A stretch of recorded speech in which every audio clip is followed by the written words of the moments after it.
अगर किसान मजबूत होगा तो हिंदुस्तान मजबूत रहेगा। अगर जवान मजबूत है तो हिंदुस्तान मजबूत है। मेरे सामने बैठे हैं ओपीएस वाले, पहली स्टेट है। मैं मुबारकबाद देना चाहता हूं चीफ मिनिस्टर साहब आपको, आपने एक रास्ता खोल दिया पूरे हिंदुस्तान के लिए ओपीएस 1 पेंशन स्कीम वाला। आपकी तर्ज पर जब हमारी सरकार हिमाचल में आई, सबसे पहले कानून पास किया हिमाचल गवर्नमेंट ने, और बीजेपी ने उसी टाइम बंद कर दिया कि अब ऐसा कोई हुक्म नहीं होगा। क्यों? क्या बात, इनको 1 पेंशन 1 रैंक जो है इनके क्यों नहीं होना चाहिए? प्रधानमंत्री जी कहते हैं कर्नाटका में मेरे को गाली खानी पड़ती है। आकर जहां देखो एमएलए के लिए ताड़ियां बज रही हैं, गालियां नहीं उनको सुननी पड़ रही। जो लीडर काम करेगा उसको लोग प्यार करेंगे, जो लीडर बातें करेगा उसको गालियां नहीं, उसको सरकार से और एमएलए-शिप से या एमपी-शिप से बाहर निकालते हैं। हमें काम करने के लिए बहुत मजबूती से काम करना। मैं बाहर खड़ा था, वहां मेरे को मिले फौजी एक्स सर्विसमैन, वो कहने लगे मैं वीर चक्र हूं, मेरे को मिला है। मैंने कहा कि मेरे डेरा बाबा नानक जब बॉर्डर पर लड़ाई हुई तो वहां कर्नल एनएस संधू को वीर चक्र मिला था। कहने लगे वो हमारे भी कमांडेंट थे। मेरे को बहुत खुशी हुई। यार, जो देश के लिए काम करते हैं अगर उनकी नहीं सुनी जाएगी तो देश कभी तरक्की नहीं करेगा। प्रधानमंत्री जी से मैं पूछना चाहता हूं कि आपने 2019 में 6,000 रुपया कहा था कि किसान के खाते में जाएगा, वो कहां गया? 2022 में 60% लोग जो है उनका नाम काट दिया है। 11.84 करोड़ लोगों को मिलता था, अब 3.87 लाख लोगों को वो मिलती है। कहां गया प्रधानमंत्री जी आपका जुमला? जब सरकार जब इलेक्शन आती है आप कोई ना कोई ऐसी बात करते हैं और बाद में वो बातें सब भूल जाते हो। मेरे को अब एक आपने प्रेस वाले खड़े हैं, इनको जवाब देना है।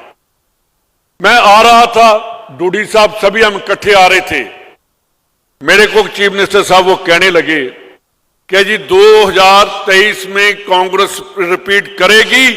मैंने कहा वहां अंदर जाकर देखो, उनसे पूछो कि कांग्रेस दोबारा अशोक गहलोत की सरकार रिपीट करेगी। ये हम फैसला नहीं करते, ये जो हमारे सामने जनता जनार्दन बैठी है ये फैसला करती है। ये देखती है कि कौन देश को चला सकता है, कौन देश को झूठ बोल सकता है। मैं पूछना चाहता हूं तोमर साहब से, गजेंद्र सिंह शेखावत से, होम मिनिस्टर साहब से, प्राइम मिनिस्टर साहब से, क्यों आपने इतने टाइम जो 3 काले कानून थे उनको खत्म करने के लिए कितनी देर वहां दिल्ली में धरना लगाए बैठे रहे किसान? 700 किसान की वहां शहीद हो गए, किसी को एक को भी उन्होंने याद नहीं किया। कभी खड़े होकर प्रधानमंत्री ने माफी नहीं मांगी। ऐसा ही एक बार हुआ था अंग्रेजों के टाइम में, उस टाइम भी 1 साल से ज्यादा किसानों ने अपनी मांगों के लिए संघर्ष किया था। तो उस टाइम किसानों ने नारा लगाया था, पगड़ी संभाल जट्टा, पगड़ी संभाल। वो आज मैं देख रहा हूं जितनी पगड़ियां हैं, इन्होंने मेरे को बताया कि किस कलर की पगड़ी कौन किसकी कौम की है, किस कम्युनिटी की है।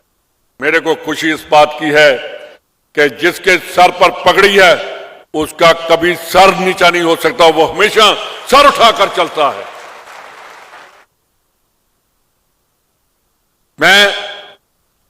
कल मेरे को परसों सीएम साहब ने कहा, मैंने कहा बहुत दिन मैं अपने एरिया में नहीं गया। इन्होंने कहा कि आपको जहां आना होगा, तो मैंने सोचा चेतन जी के छोटी मोटी कोई कॉन्फ्रेंस होगी, मीटिंग होगी, तो आज मैंने आपको देखा कि पूरे किसान इस एरिया के जहां बैठे हैं,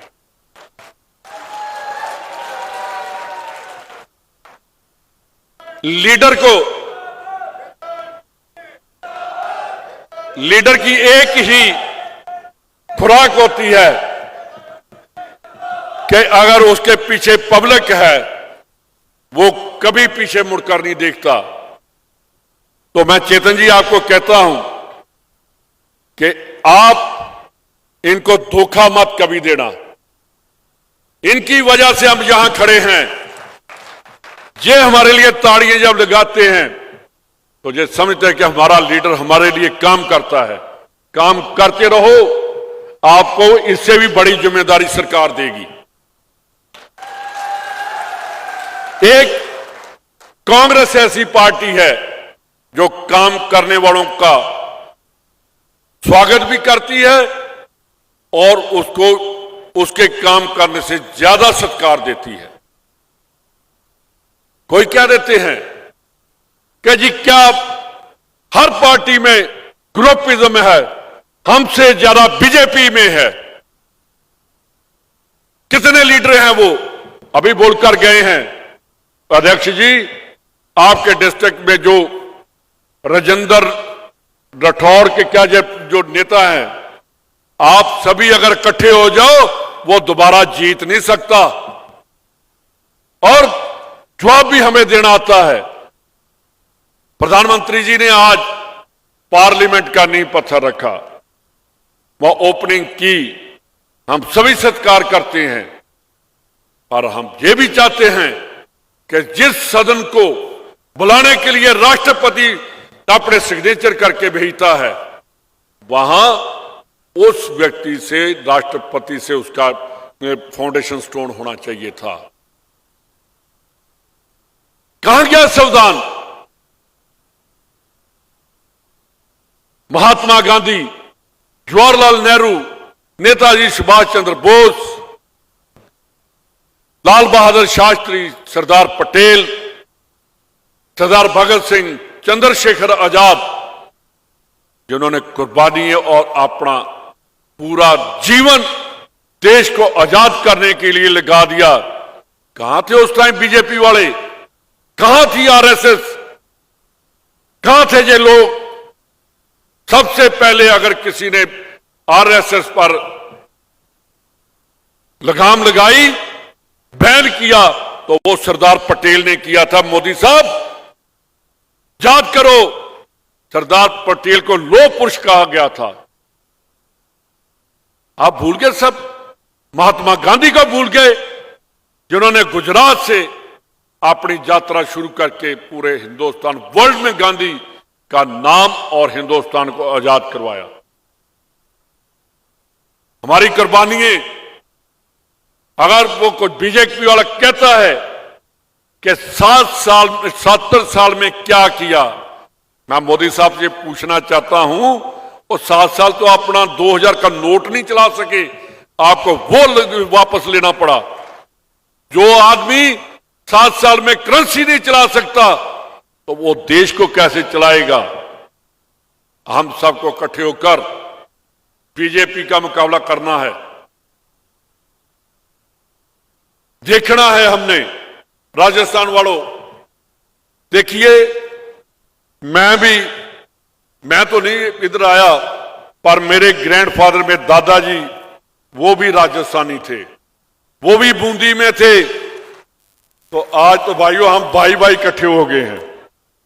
मैं आपसे एक वादा चाहता हूं, सभी अपने बाजू उठाकर कहोगे कि कांग्रेस को हम वापस लेकर आएंगे।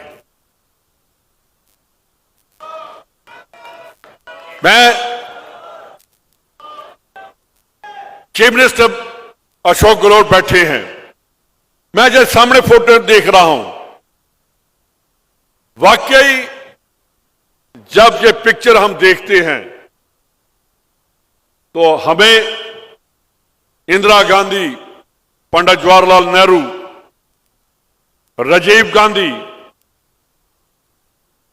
जिनके साथ इनकी फोटोग्राफ्स हैं, जितना हमें इन्होंने दिया, हम इनका कभी कर्ज नहीं चुका सकते। इनकी वजह से आज सुखजिंदर सिंह गहलोत साहब, डोटासरा साहब, डूडी जी, अगर हम जहां खड़े हैं तो कांग्रेस की बदौलत जहां खड़े हैं और आप लोगों की बदौलत जहां खड़े हैं। बार मैं जब देखता हूं कि 100 यूनिट बिजली फ्री, बीजेपी वालों आप कर सकते हो, कभी नहीं कर सकते। ये भाषण दे सकते हैं, झूठ बोल सकते हैं स्टेज पर खड़े होकर, वापस ले सकते हैं। इससे मैं पूछना चाहता हूं, अगर इतनी हिम्मत है मोदी साहब, जो राजस्थान में चिरंजीवी योजना चल रही है पूरे हिंदुस्तान में लागू करो। है हिम्मत? इंश्योरेंस की बात करते हैं जी, किसानों की इंश्योरेंस की तो इसने वापस ले ली। 40,000 करोड़ इंश्योरेंस वालों ने प्रॉफिट कमाया है, किसानों को नहीं मिला। कहते हैं कि उसकी राहुल गांधी की मेंबरशिप खत्म कर दो, उसका क्या कसूर है? वो हिसाब मांग रहा है कि जो अडानी है इसका पैसा कहां से आया और किसने दिया। जो ललित मोदी है, नीरव मोदी है, वो बाहर क्यों भाग गए, उनका हिसाब कराना चाहते हैं, हम करना चाहते हैं। ये तो हिसाब होगा और 2024 में आप लोग हिसाब करोगे गवर्नमेंट ऑफ इंडिया के साथ कि हम चोरों के साथ नहीं हैं। आप फैसला करोगे 2023 में राजस्थान की जो पब्लिक है, जनता है, 23 में हमारी सरकार बनाएगी और 24 में राहुल गांधी हिंदुस्तान के प्राइम मिनिस्टर, हम राजस्थान के जो रास्ता खुलेगा वहां से जीत कर जाएंगे। 3 स्टेट्स की सरकार इलेक्शन होनी है। कर्नाटका में जो जवाब दिया, राजस्थान से उसके डबल हम लेकर आएंगे और ज्यादा जीत लेकर जहां से जाएंगे।